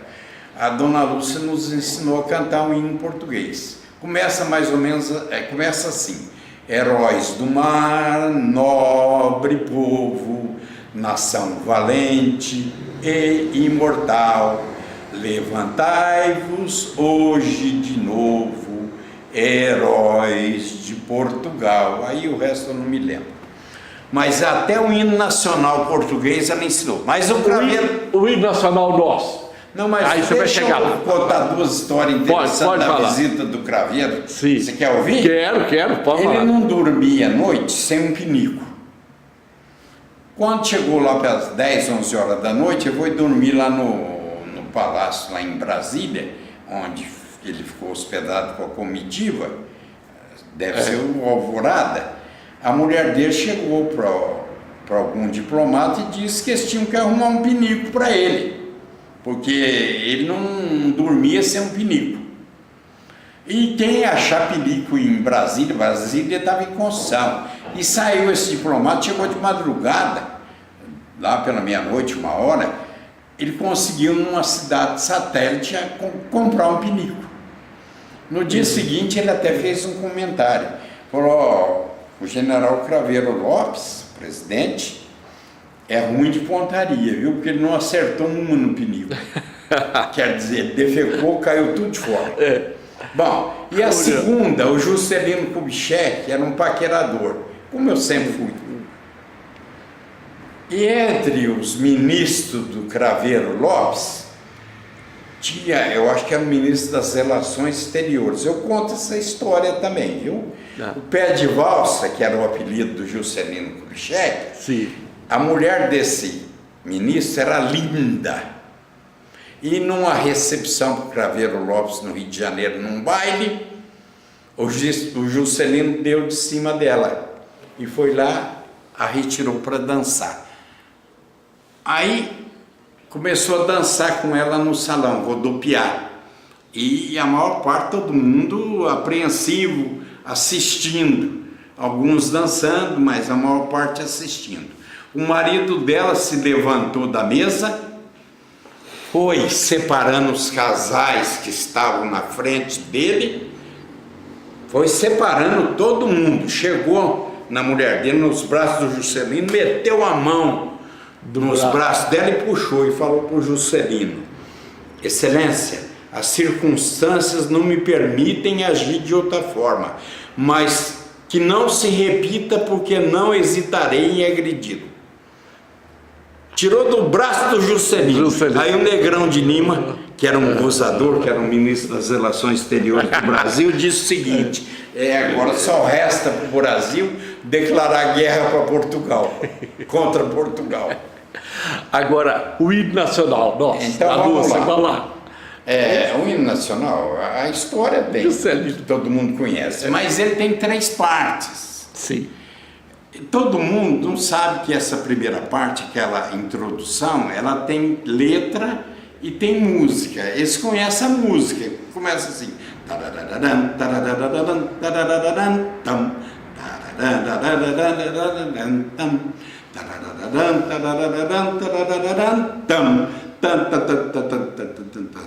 Aí termina. Aí começa.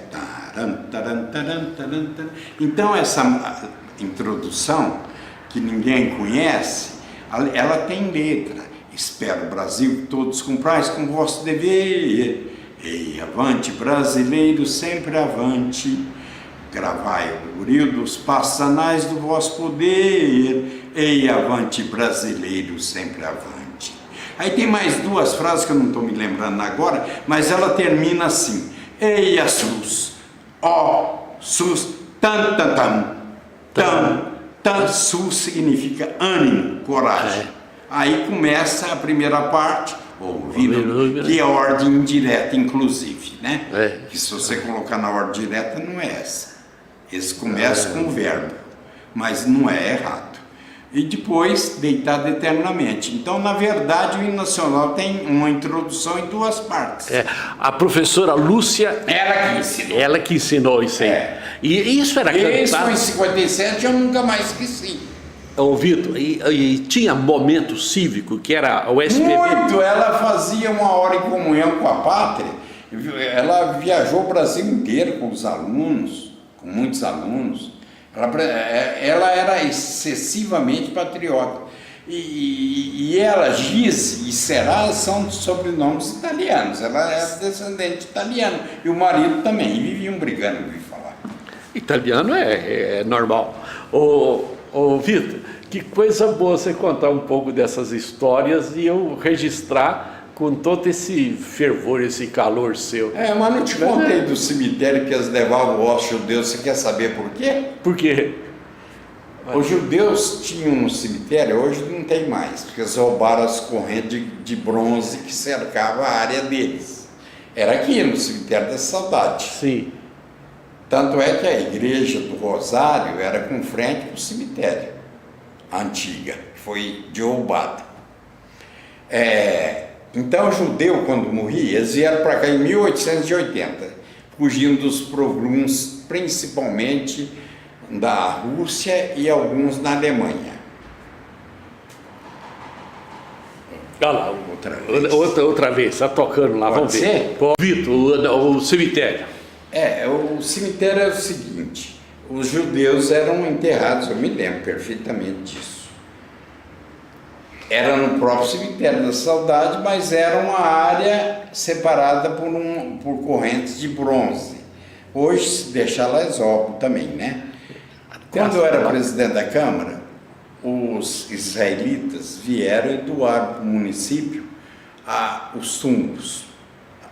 Lá, levaram os ossos embora para São Paulo, para o cemitério israelita. Acontece que em 1900, na época do Goswami, isso aí eu não sei até que ponto é verdadeiro, mas eu tenho quase certeza que morria um indigente e não tinha onde enterrar. Não tinha onde enterrar. O cemitério da Saudade era tudo vendido. Eram covas que pertenciam às famílias. Você entendeu? O que ele fazia?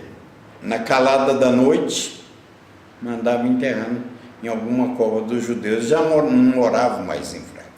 Já tinha ido todo mundo embora. Só estavam aí os ancestrais deles. Aí que eles levaram para São Paulo. Então, lá no cemitério israelita em São Paulo, está cheio de ossos de indigentes cristãos, enterrados na surdina da noite, em covas dos judeus. Dos judeus. Aqui em Franca, por que tinha... Sabia disso? Não sabia, você está falando, é interessante. Ô Vitor, por que tinha o cemitério dos judeus? Havia separação muito grande? Sim, eles não aceitavam.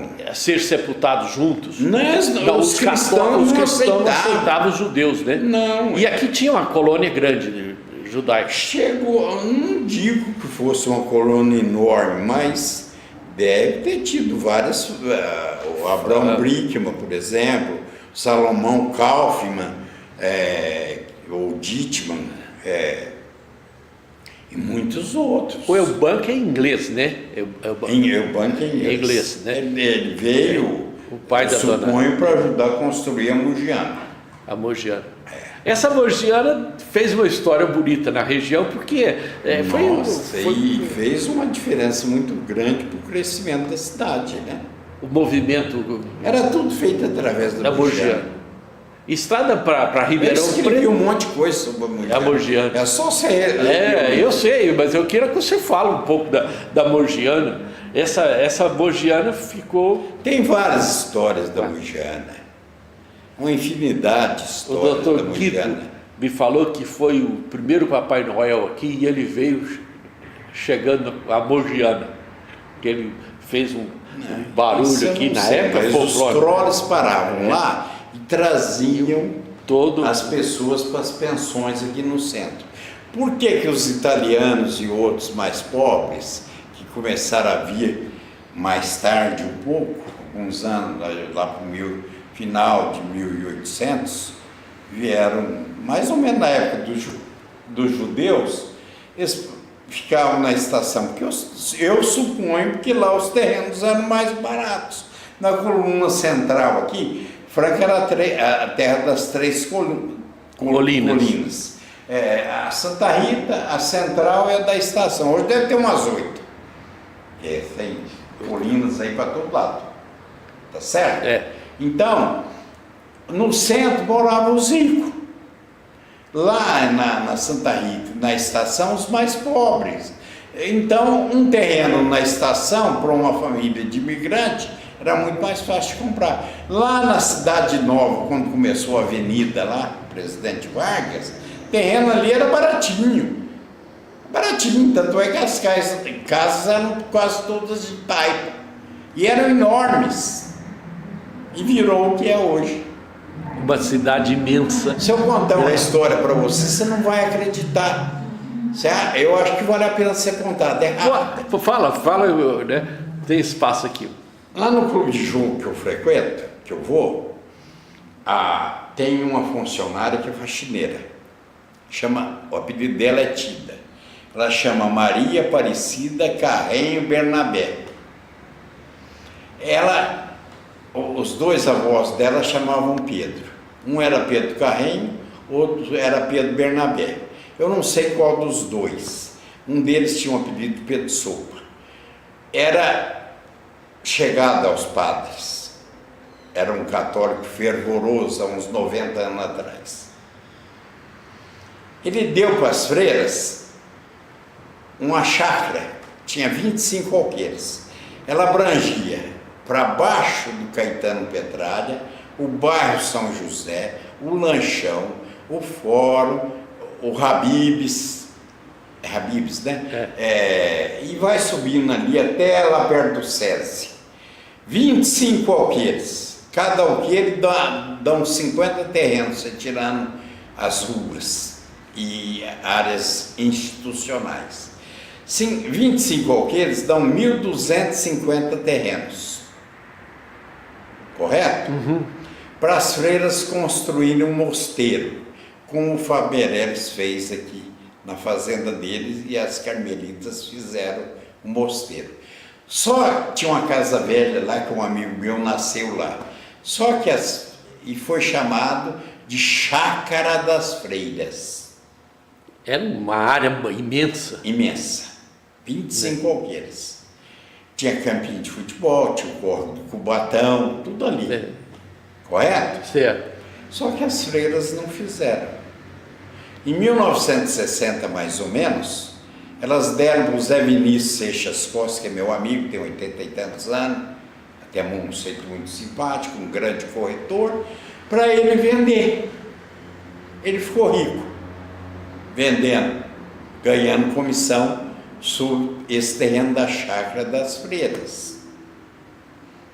E elas puxaram o carro, não fizeram convento nenhum.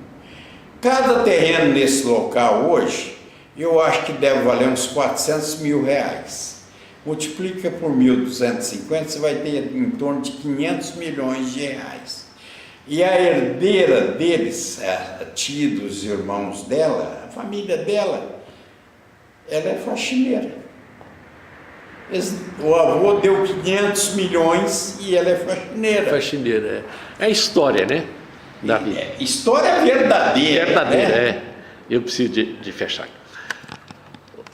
Você vai falar, ô Vitor, e o Campo das Galinhas, que era famoso ali no Hospital Regional? Campo das Galinhas é para cima da Chácara das Freiras.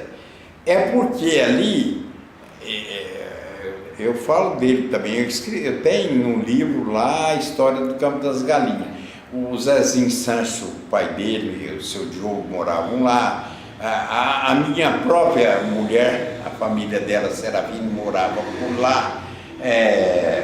O Marquinho, como é que é o sobrenome dele? Tinha várias famílias que moravam por lá, Manilha, várias.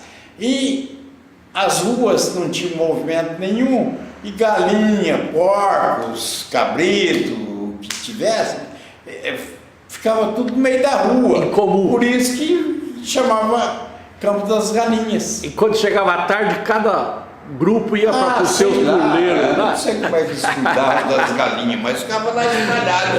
Elas ficavam ciscando no meio da rua. Ciscando. Ô Vitor, muito obrigado pela conversa. Eu tenho certeza que nós vamos conversar mais ainda.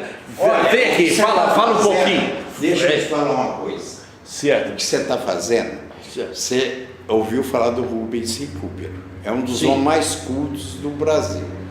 Foi embaixador, foi ministro. Certo. É aquele que falou assim: o que é bom para o país a gente fala, o que é ruim a gente esconde. Só que o microfone estava ligado e saiu no ar. Ele foi obrigado a pedir demissão no mesmo dia. Ele, uma vez na Folha de São Paulo, ele disse o seguinte, que era necessário, que ele é descendente de italiano, que era necessário que alguém escrevesse uma história sobre o bairro do Bexiga, em São Paulo, o bairro dos italianos, Sim. antes que essas memórias se perdessem com a partida dos mais antigos. Que com a morte dos mais antigos, ninguém iria se lembrar disso. Eu acho que aqui em Franca ninguém conhece mais a história da cidade do que eu. O Chachiro não sabia essas coisas. O Chachiro sabia a história oficial. Certo. Não estou menosprezando, meu amigo. E sabia bem a história. Mas esses pormenores ele não sabia. Certo. E eu sei. Certo. Então, era necessário que se escrevesse sobre o Bexiga. Eu já estava fazendo isso sobre Franca. E ele escreveu agora um livro que você não consegue nem comprar, está tudo esgotado. O Recupero. Rubens Recupero. Eu sei. Entendeu? Então, o que ele falou sobre o bairro do Bexiga, eu faço sobre Franca. Quando eu escrevo do Dr. Júlio Cardoso, quando eu falo sobre o Coronel Crisógono de Castro, quando eu falo sobre o Coronel Fulgêncio de Almeida, quando eu falo sobre os Muniz, eu estou falando de Franca de mais de 100 anos atrás. Por que é Campo do Fugêncio, lá na prefeitura? Porque foi o Fulgêncio de Almeida que doou o campo e tinha o time de futebol do Fulgêncio de Almeida. É só você ler meu artigo de futebol que você vai ver. Vai encontrar lá. E o Palmeirinhas? Tá ali pertinho. O Palmeirinhas, eu sei que foi era meu amigo, irmão do Hélio Palermo, irmão do Alfredo Palermo. Como é que era o nome dele, meu Deus? Morreu em São Paulo. Vinha muito, que era meu amigo, mas mais velho que eu, né? Foi ele que construiu o Palmeirinhas.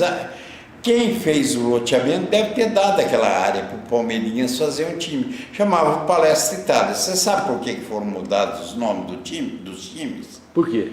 Porque durante a Guerra do Brasil, na Segunda Guerra Mundial, eles não aceitavam que clubes tivessem nome de países beligerantes com o país.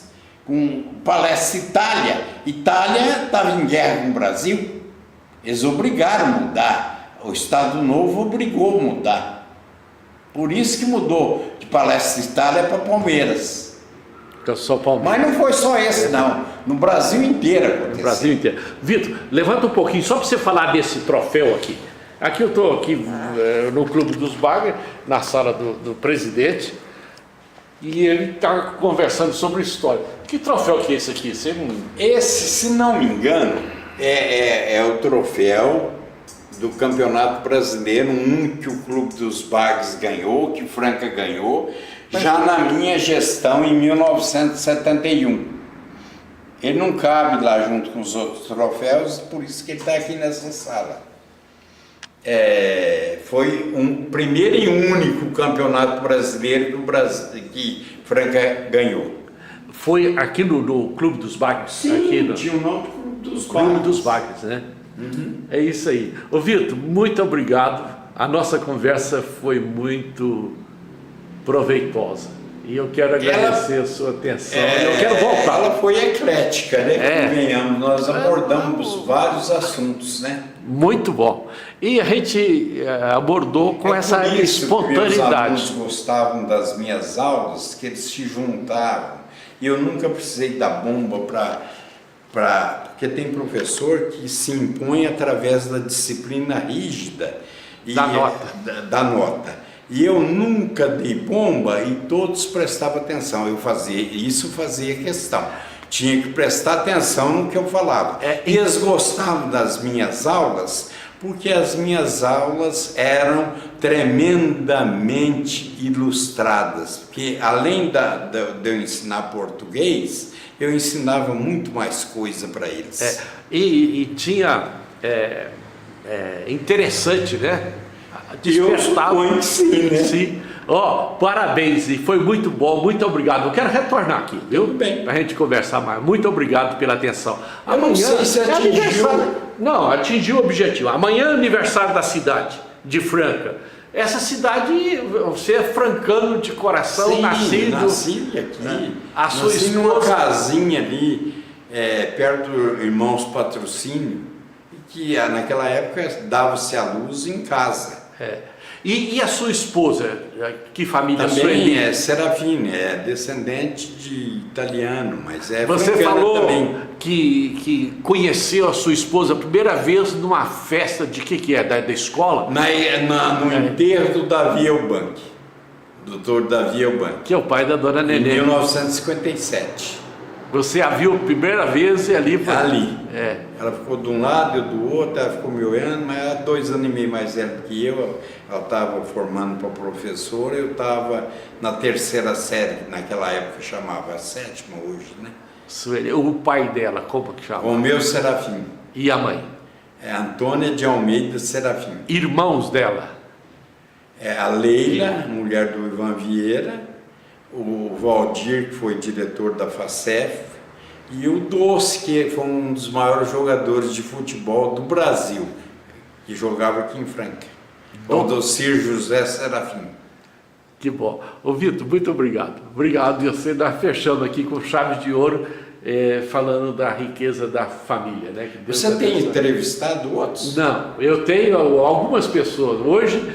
Eles são tão prolíferos quanto eu? Você é especial. Você é especial. Eu acho que sou. Ué, você deu tanta informação e foi tão bom. Que dá para escrever um livro. Dá para escrever um livro. Você tem vários livros, né? Tem. Ó, um abraço.